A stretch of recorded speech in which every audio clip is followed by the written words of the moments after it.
Pada kesempatan kali ini kita akan membahas mengenai struktur organisasi mekanistik versus organik. Lalu apa perbedaan keduanya? Mari kita telusuri di ruang tanya.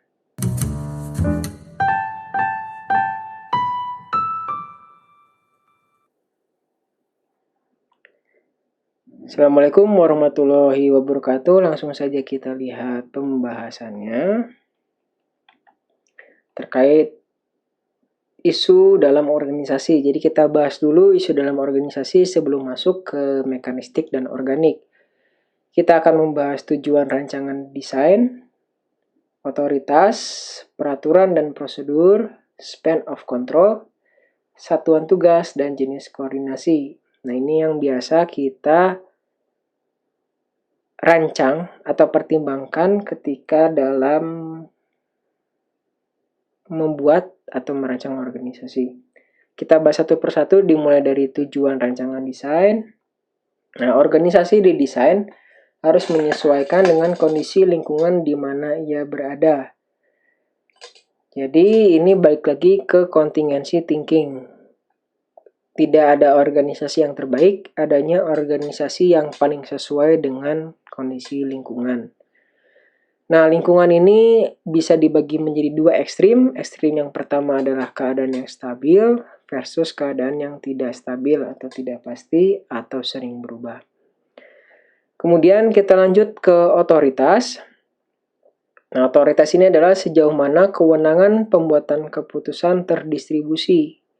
Ini ada dua ekstrim, tersentralisasi atau desentralisasi.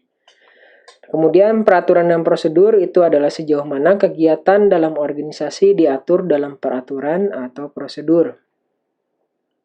Ada dua ekstrim, bisa jadi banyak peraturan, bisa jadi sedikit peraturannya. Kemudian spans of control itu adalah sebanyak apa jumlah bawahan yang dipimpin oleh seorang atasan. Bisa sempit atau sedikit, bisa juga lebar atau banyak. Kemudian satgas itu adalah sebanyak apa jumlah satuan tugas atau satgas yang dibentuk oleh perusahaan. Nah, satuan tugas itu apa? Simpelnya adalah tim yang dibentuk sementara untuk menyelesaikan suatu tugas tertentu.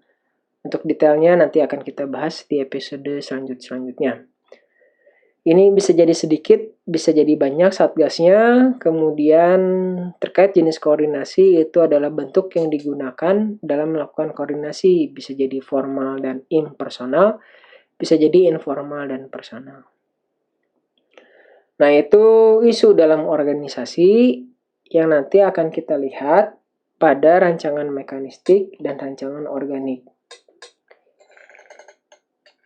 Nah, pada rancangan mekanistik, biasanya organisasi itu dirancang dengan tujuan agar sesuai dengan lingkungan yang mudah diprediksi atau yang stabil.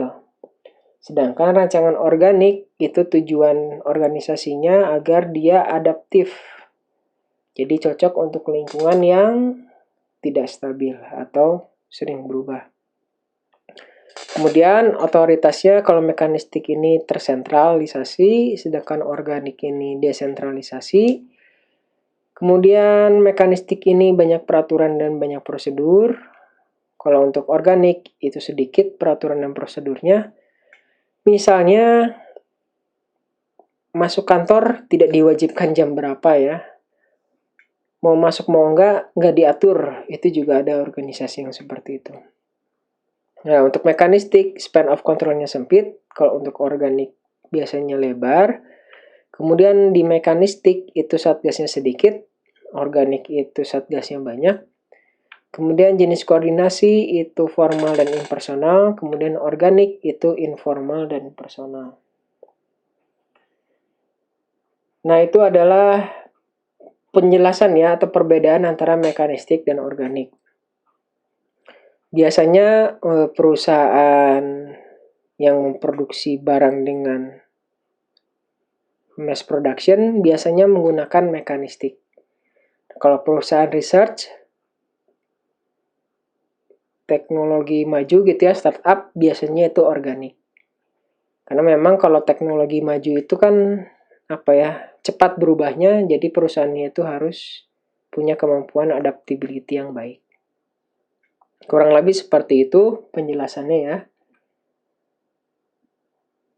Nah, bisa jadi yang mekanistik itu dikenal dengan organisasi birokratis, yang organik itu dikenal dengan organisasi adaptif. Ini bahasa lainnya ya. Maaf, ini agak salah PPT-nya. Oke, itu adalah penjelasan mengenai organisasi birokratis dan organisasi adaptif atau organisasi mekanistik dan organisasi organik. Lalu apa yang bisa kita bungkus pada kesempatan kali ini? Telah dibahas mengenai rancangan organisasi, mekanistik, dan organik yang dapat dilihat perbedaannya berdasarkan sejumlah aspek berikut. Tujuan rancangan desain, otoritas, peraturan dan prosedur, span of control, satuan tugas, dan jenis koordinasi. Mudah-mudahan bermanfaat. Terima kasih. Wassalamualaikum warahmatullahi wabarakatuh.